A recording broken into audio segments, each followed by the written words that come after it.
नमस्कार मित्रांनो, आज या मालिकेमध्ये आपण पाहणार आहोत सावली, अबीर, ओवी, बबलू चौघे जण चाललेले असतात. सावली म्हणते इतका उशीर लावलाय ना तू, तुझ्यामुळे उशीर झालाय. अबीर म्हणतो कसं आहे ना, या पॅन्टची चैन खराब झाली आणि आपल्याकडे दुसरी पॅन्ट नव्हती, मग ही पॅन्ट व्यवस्थित होईपर्यंत वेळ लागणारच ना, म्हणून टाइमपास झाला ग. ते लागले ना चैन, मग शांत बस की. ते बस कुठे आहे? बस इथेच होती ना आपली ग, बस इथेच होती आपली. बबलू, ओवी, अबीर तिघांनी प्लॅन केलेला असतो. आता बस तर नसते तिथे आणि सावलीकडे बघून तिघे सुद्धा हसत असतात. कुठे गेली बस? गायब झाली वाटतं. म्हणते बबलू दादा गप्प बसा, व्यंकटेशजींना फोन करून विचारते की मी. आता व्यंकटेशला फोन लावते. कुठे आहेत तुम्ही? मी गेटवर उभी आहे.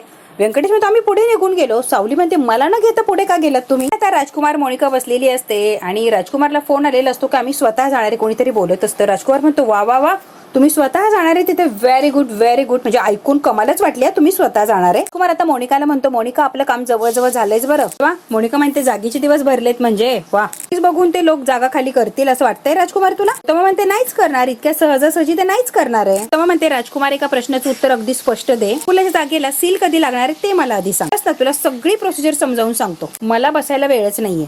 त्या प्रश्नाचं उत्तर दे फक्त. कधी लागणारे कळेल का? असं कळेल की आता गुरुकुलमध्ये कोणीच नाहीये, मुलं वगैरे टीचर सगळेचे सगळे कॅम्पला गेलेले, त्यामुळे गुरुकुलमध्ये कोणीच नाहीये, रिकामा येते. परत यायच्या आधी गुरुकुलला सील लागलं पाहिजे, म्हणजे आपल्याला प्रॉब्लेम येणार नाही. वर म्हणतो आहे असं कसं डायरेक्ट सील लावू शकतोय? त्याचे काय आहे की नाही नियम बियम? सील लावलं तर त्यांच्याकडे पर्याय केस करू शकता येईल ना, ते डायरेक्ट नाही करता येणार आपल्याला. काय आपल्या अंगाशी येईल, तुझ्या अंगाशी, आपल्या नाही राजकुमार, तुझ्या. ते आता कळालेलं असतं की व्यंकटेश आता समोर निघून गेला आणि सावली तिथेच थांबलेली आहे. म्हणते अबीर काय चाललंय तुझं? त्याचं काय ना आई, मी त्यांना फोन केला होता ना तेव्हा माहित होते उशीर झाला, इतके ओरडत होते काहीच कळणार नाही बघ. बस सोडा, काय गोंधळ चालला होता काय माहिती. तोंडातून सहज निघून गेलं ग.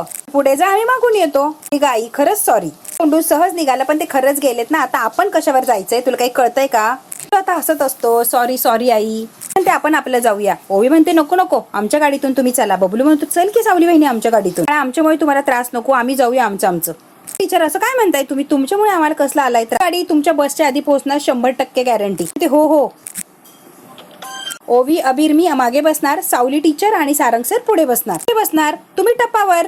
कुमार म्हणतो तिलोत्तमाला मला कळलं नाही तुला नेमकी काय म्हणायचंय. ज्या अंगाशी येईल याचा अर्थ काय होतो? आता आपण एकत्र आहे आणि मग प्रकरण व्हायचंय ते माझ्या अंगाशी येणार. तिलोत्तमा म्हणते हो बरोबर आहे, आहोत की आपण एकत्र आहोत, पण प्रकरणाचे जे परिणाम होणार आहे तुला एकट्याला भोगायला लागणार आहे राजकुमारच्या लोकांना माहित नाही ना ते. आणि गुरुकुलच्या जागेचं असं काहीतरी होतंय म्हटल्यावर जगन्नाथ येणार म्हणजे येणारच. प्रश्न विचारल्यावर त्याला हे कळायला नकोच आहे. या कारस्थानाच्या मागे माझा हात आहे, त्याला चुकून सुद्धा कळतं का म्हणा. कागदपत्रावर, कारवाईवर सगळ्याकडे तुझं आणि तुझंच नाव पाहिजे राजकुमार, मी कुठेही नकोय.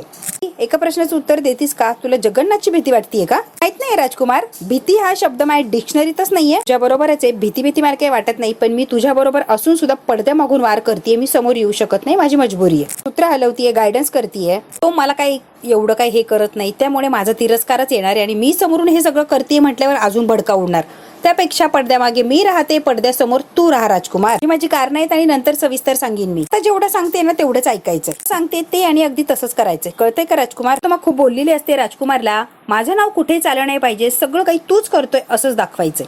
तिलोत्तमा काय सांगायचंय ते राजकुमारला सांगते आणि तिलोत्तमा आता तिथून निघून गेलेली असते. मोनिका आता मस्त बसते, हसत असते आणि मोबाईल बघते. कुमार म्हणतो काय गौड बंगाल दडलंय, काही कळत नाहीये. तुमच्या जागेमध्ये नेमकी काय आहे ना ते कळतच नाहीये. आई असं का करतेय? वार तर करायचाय, पण छुपा वार करायचाय. कुठे सील ठोकायला लावते, नंतर माझं नाव समोर येतं कामा नाही. मी लढतीये म्हणून दाखवायचं नाहीये, तुझं नाव समोर आण. या आईचं काय चाललंय ना काहीही कळत नाहीये. ज्या अंगाशी येईल म्हणतीये, म्हणजे माझ्या अंगाशी आलं तर चालेल, हिच्या अंगाशी नाही यायला पाहिजे. मोनिका आता राजकुमारकडे बघते आणि हसत असते. ते एकटीच असतीये. राजकुमार मोनिकाकडे बघतो आणि म्हणतो ही ते एकटीच असतीये. ए सावली बहिणी बघ, ड्रायव्हर आलाय आमचा. आता सारंग आलेला असतो गाडी घेऊन. ते बबलू काका माझ्या बाबाला ड्रायव्हर बोललास का? थांब मी त्याला नावच सांगते. बाबाला काय घाबरत नाही आम्ही. ते टीचर चला. सारंगने गाडी आणून उभी केलेली असते. ओवीदार उघडते आणि सारंगच्या जवळ सावलीला बसवते आणि हे तिघे आता मागे बसणार असतात. टीचरांना आपल्याला सोडायचंय, या त्यांची बस निघून गेली. सारंग आता सावलीकडे बघत असतो आणि ओवी जबरदस्तीने तिला सारंगच्या जवळ बसायला लावत असते. आता सावलीकडे बघतच थांबलेला असतो. सावली आता सारंगच्या जवळ बसायला येत असते. सगळे असतात हे मागे बसतात. आता सावलीला मजबुरीने का होईना पण सारंगच्या जवळच बसायला लागतं. बबलू, ओवी आणि अबीर तिघांनी जो प्लॅन केलाय तो परफेक्ट झालेला असतो. सावली बरोबर सारंगच्या जवळ बसलेली असते. तिघेही आता हातात हात देतात आणि ओवी म्हणते बाबा चल रे, बसलोय आम्ही. आता आता सावलीला खुणावत असतो की सीट बेल्ट लाव. सावली म्हणते काय? सारा म्हणतो अगं सीट बेल्ट लाव. गाडी आता निघालेली असते. इकडे अमृताचं काहीतरी काम चाललेलं असतं आणि शुभ्रा आलेली असते ओरडत काकू काकू करत. शुभ्रा मॅडम काय हवंय? हलू बोल हलू, एवढं मोठ्याने नको बोलू. का बोलू ग मी? काय झालंय बाळा एवढं गुपचूप गुपचूप काय चाललंय? एक मोठं सिक्रेट सांगणार आहे मी तुला. तुला सिक्रेट सांगितल्यावर रिटर्न मध्ये तुम्हाला काय देणार आहे? काय कळलंय? भूक लागली आहे ना, काहीतरी खायला हवंय ना. मोठं सिक्रेट आहे काकू, हे सिक्रेट आहे. हो काय देणार ते सांग, मग मी तुला सिक्रेट सांगते.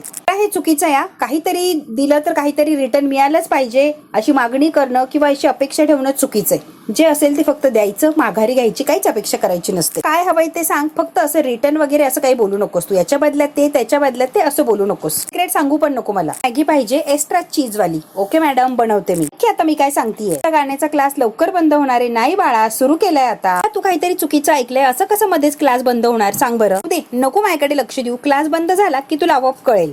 अमृता म्हणते असू दे तुझ्यासाठी मॅगी बनवते मी. तिथून पळून गेलेली असते पण अमृताला कळतच नाही की क्लास कसं काय बंद होणार आहे. त्या खात्रीने सांगतेय म्हणजे नक्कीच काहीतरी ऐकलं असणार आहे. इकडे आता अबीरला आणि ओवीला मस्त फ्रुटी घेऊन दिलेली असते आणि छान ते एन्जॉय करत असतात. रंग आणि सावली समोरासमोर म्हणजे जे शेजारी शेजारी बसलेले असतात एकमेकांना चोरून ते बघतच असतात. आणि या दोघांचं काय चाललंय यांच्यावर लक्ष ठेवून असतो तो बबलू. वीर म्हणतो कॅम्पला जाताना काय धमाल केली होती ग बसमध्ये. आणि गप्पा गोष्टी काय काय काय काय धमाल केली होती. मज्जा आली होती ना ग ओवी. तू भूताच्या गोष्टी सांगितल्या ना की सगळे ओरडायला लागले. म्हणतो मला पण येतात सॉलिड गोष्ट सांगतात. सांगू का मी गोष्ट? म्हणतो ऐकायची का? दोघे सुद्धा म्हणतात की नको नको आम्हाला काहीच ऐकायचं नाहीये. म्हणतो ओवी भूताच्या गोष्टी जरा बाजूला ठेवायच्या का? मी काय म्हणतोय जरा ऐक तर. दोघांना एक सॉलिड आणि वेगळीच अशी गोष्ट सांगणार असतो. राजाची आणि एका राणीची गोष्ट सांगणारे सगळ्यांनी अगदी मन लावून ऐका. ऐका बरं मी काय गोष्ट सांगतोय. सुंदर मेहेल असतं. आता सावलीला असा राग येतो ना या अबीरचा. मेहेलामध्ये राजा आणि राणी राहत असतात, एकत्र राहत असतात. दोघं एकमेकांवर खूप खूप प्रेम करत असतात. त्या दिवशी त्यांच्या आयुष्यात एक चेटकीन येते. चेटकीन तुडवणं करते ती चेटकीन त्यांच्या आयुष्यात. दोघांचं खूप मोठं भांडण लावून देते ती चेटकीन. अबीर एकदा बोलून राहत नाही, तीनदा म्हणतो की भांडण लावून देते भांडण लावून देते. सारंगला जरा खटकतच. सारंगला पण आठवलेलं असतं ते भांडण झालेलं आणि सावलीला सुद्धा आठवलेलं असतं ते भांडण झालेलं. सारंग सुद्धा अबीरकडे बघतो आणि सावली सुद्धा अबीरकडे बघायला लागलेली असते. ह्या कोणत्या चेटकिनी बद्दल बोलतो. आणि राजावर रुसली जरी दूर दूर जंगलात निघून गेली. सारंगला आणि सावलीला एक अंदाज आलेला असतो की हे आमच्यासारखी स्टोरी सांगायला लागलाय का. आग आला मग ती कुठेतरी दूर निघून गेली असेल ना रे अबीर. आता सावलीला आणि सारंगला स्पष्ट कळायला लागलेलं असतं की हे जे बोलताय ते आमच्याविषयीच बोलताय. श्रम किंवा गुरुकुल यासारख्या ठिकाणी जाऊन राहायला लागली असेल ना ती राणी. हल सोडून गेल्यानंतर ती राणी लहान मुलांना गाणं शिकवायला लागली. आता अबीर सगळं काही सावली जे वागली आहे किंवा सावलीच्या आयुष्यात जे घडले तेच बोलत असतो. सावलीला आणि सारंगला कळत असतं की हे माझ्याविषयीच बोलताय. राजाला आणि राणीला एकमेकांची फार आठवण येत असते बरं. पण ते एकत्र यायला तयारच होत नसतात ग. एकत्र येणं लांब राहिलं, फोनवर सुद्धा एकमेकाशी बोलत नसतात. म्हणते अबीर राजा राणीच्या काळात फोन कस काय आला? काही गोष्टी सांगतोय काय रे. ऐकताना इमोशन फार महत्वाचे आहे. तू जरा गप्प बसतीस का ओवी? जरा पुढे काय झालं आणि प्रश्न विचारू नकोस. म्हणते अबीर शांत बसतोस का? बंद कर तुझी गोष्ट. सावली ओरडत असते तेव्हा बबलू आणि ओवी आता तोंडाला हात लावतात आणि अबीरला म्हणतात की तू जरा शांत बस. गोष्ट सांग. ओवी म्हणते नाही मला हीच गोष्ट ऐकायची, दुसरी नाही ऐकायची. म्हणते पुढे काय झालं सांग की. राणी जेव्हा महल सोडून गेली त्यानंतर काय घडलं? अडवलं की नाही तिला? त्याची राणी रागात होती ना गोवी. मग राजाने तिचा हात पकडायला पाहिजे होता, तिला थांबवायला पाहिजे होतं, पण नाही. राजा ऐकतच नाही. तसं केलंच नाही. राणीचा हात पकडला नाही आणि हक्काने तिला थांबवलंच नाही. मग त्यामुळे राणी रागाने पुढे निघून गेली. राजाची चूक असते ना ग. राणीची चूकच नव्हती. राणी रागावली होती तर राणीचा हात पकडून सॉरी म्हणायचं होतं किंवा थांब असं म्हणायचं होतं. तर राजा काहीच करत नाही, फक्त बघत उभा राहिलेला असतो. त्यामुळे सगळ्या गोष्टीमध्ये चूक असते ती फक्त आणि फक्त राजाची. ते अबीर तू काहीतरी खोटं सांगतोय असं होणारच नाही. तिची चूक असते राजाची नाही. तिचं राजावर इतकं प्रेम होतं मग ती सोडूनच का गेली? थांबायचं की त्याच्यासाठी? ती चूक आहे याच्यामध्ये. अबीर म्हणतो नाही राजाची चूक आहे. अबीर आणि ओवी दोघंच भांडायला लागलेले असतात की या गोष्टीमध्ये नेमकी चूक कोणाची आहे.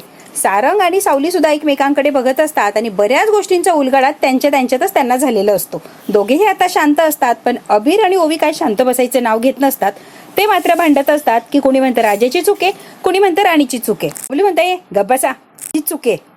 सांगायला लावली. तुम्हाला गोष्ट सांगायलाच नव्हती पाहिजे. म्हणजे सांगा असं म्हणायलाच नव्हतं पाहिजे मी. ती आणि सारंग मात्र शांत असतात. मात्र मोनिकाचं काहीतरी वेगळंच चाललेलं असतं. सारखा कोणाला तरी फोन लावत असते. इकडून तिकडे तिकडून इकडे ती फेऱ्या मारत असते. त्याचा फोन अजून सुद्धा बंद लागतोय. काय माहिती काय चाललं. कुमारचं काय सुरू येते तरी बघते. मोनिका फार टेन्शन मध्ये असते. राजकुमारचा फोन लागत नाही, खंड्याचा फोन लागत नाही. इकडून तिकडे सारखी फेऱ्या मारत असते. फोन लावण्याचा प्रयत्न करत असते. अमृता येते आणि मोनिकाच्या समोर उभी राहते. काय कशी भूतासारखी माझ्यासमोर येऊन उभी राहिली, घाबरवण्याचा प्रयत्न करतेस का तू? अमृता म्हणते मोनिका मी तुला का घाबरेल ग, पण तू काय एवढी घाबरली आहेस सांग की. अमृता गप्प बस आणि नको फालतू प्रश्न विचारू. मी काय घाबरली, कुठं घाबरलेली दिसते ग, काय काम आहे आणि कशाला आली इकडे तेवढं सांग. कुमार काही बोलले का, काही बोलणं झालं का तुझं? आली होती किचन मध्ये, तिला काही बोलू नको, पण ती मला म्हटली एक मोठं सिक्रेट आणि ते तुला सांगायचं. काय बोलली ती, काय काय सांगितलं सांग की अमृता पटापट. ओवीचा गाण्याचा क्लास आहे ना लवकरात लवकर बंद होणार आहे असं काहीतरी मला ती सांगत होती, पण ती नक्की काय सांगते ना मला ते कळालंच नाही. ओवीचा क्लास बंद होणार याचा काय संबंध आला?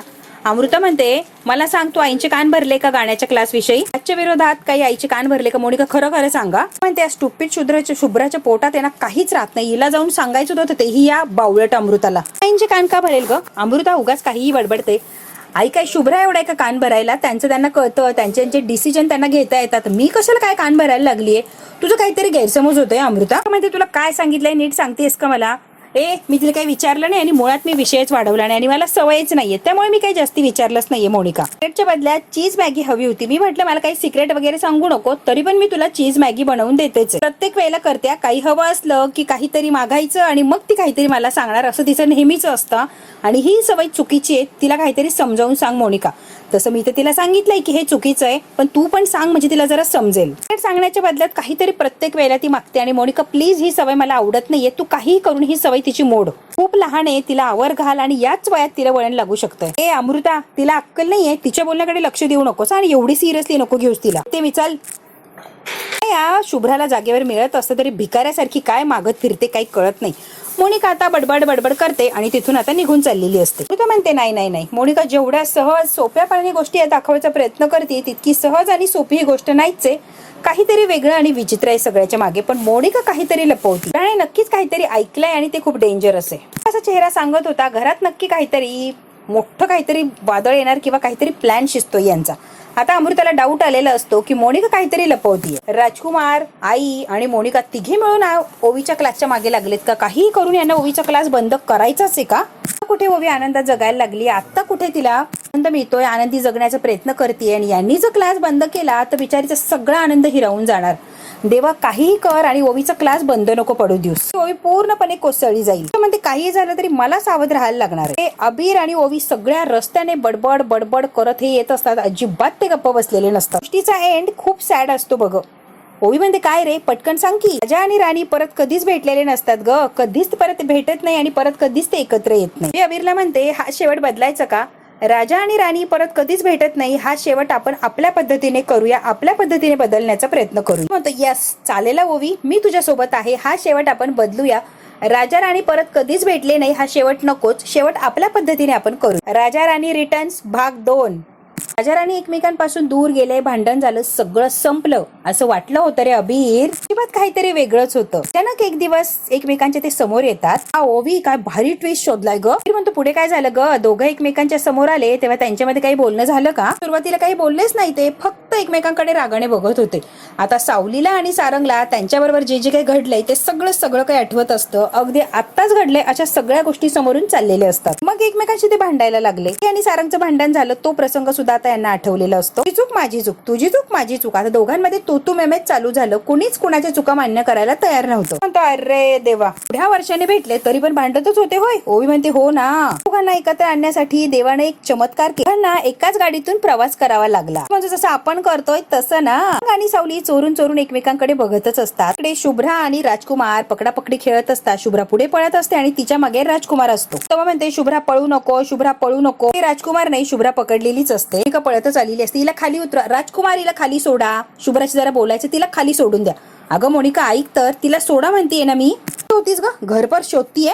म्हणते बरी आहेस का ग तू? काय बोलतेस तिच्याने? ही काय वागायची पद्धत आहे? खेळतोय ना मग तिला काय रागवतीयस? मा चिडलेली असते मोनिकावर. मोनिका म्हणते आई चिडू नका माझ्यावर, तुम्ही जास्त लाड पुरवताना त्याचे परिणाम ही लाडावलीये.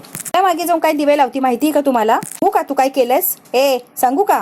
मारत गेली अमृतताईंकडे. त्यांना सांगितलं मला चीज मॅगी बनवून द्या, त्या बदल्यात तुम्हाला एक सिक्रेट सांगते. ओवीचा क्लास लवकरात लवकर बंद होणार आहे, तोही कायमचा.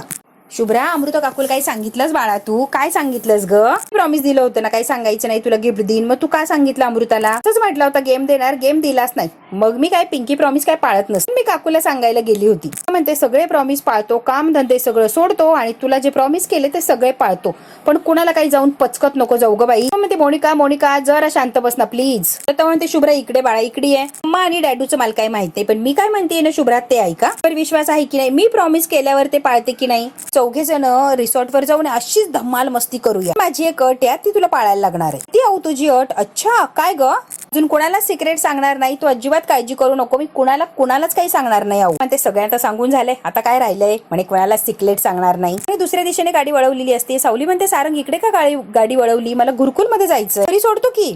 गुरुकुलमध्ये जाऊन काय करणार? घरीच सोडतो डायरेक्ट. कसं गुरुकुलमध्ये मुलं आहेत ना, त्यांची पालक आल्याशिवाय मी कशी घरी जाऊ शकतेय?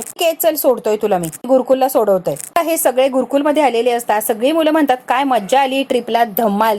त्यावेळेला सुद्धा मज्जा येणार अशीच. तर आमचा कॅम्प परत कधी असणार आहे? आतापासूनच तयारी करणार आहोत. हो, या कॅम्पचा थकवा तर उतरू द्या आधी. पावसाळी कॅम्पला गेलो ना बरोबर ना, नंतर हिवाळी कॅम्पला जाऊ, तर उन्हाळी कॅम्पला हळूहळू आपण बदलत जाऊ. जे 1 तास आलोय ना आधी म्हणून कुणाचेच पालक घ्यायला आले नाही. आपल्याला जरा थांबायला लागणार किंवा फोन करून पालकांना बोलवायला लागणार. ते बसायला लावूया आपण. चावी देता का जरा? आता मुलं आतमध्ये आलेली असतात गुरुकुलामध्ये. आई वडील येऊपर्यंत आतमध्ये बसणार असतात. कुठे आत चाललेली असतात तेवढ्यात इन्स्पेक्टर आलेले असतात. कोणच दोऱ्यात किंचाळतात की थांबा. मुलीला व्यंकटेशला धक्काच बसतो की इन्स्पेक्टर आलाय आणि थांबा असं का म्हणतोय? त्यांनी का थांबायला लावलंय? आता यांना टेन्शन आलंय की इन्स्पेक्टरने का थांबायला लावलंय. खरं तर जसं त्यांना टेन्शन आलंय आपल्याला सुद्धा टेन्शन आलंय की इन्स्पेक्टरने गुरुकुलमध्ये जाणारे मुलं सावली यांना का थांबायला लावलं. हे जर बघायचं असेल ना मित्रांनो का थांबायला लावलं, तर बघायला लागणार आहे आपल्याला पुढचा भाग. हा भाग इथे संपतो. व्हिडिओ आवडल्यास लाईक शेअर सबस्क्राईब नक्की करा. धन्यवाद मित्रांनो.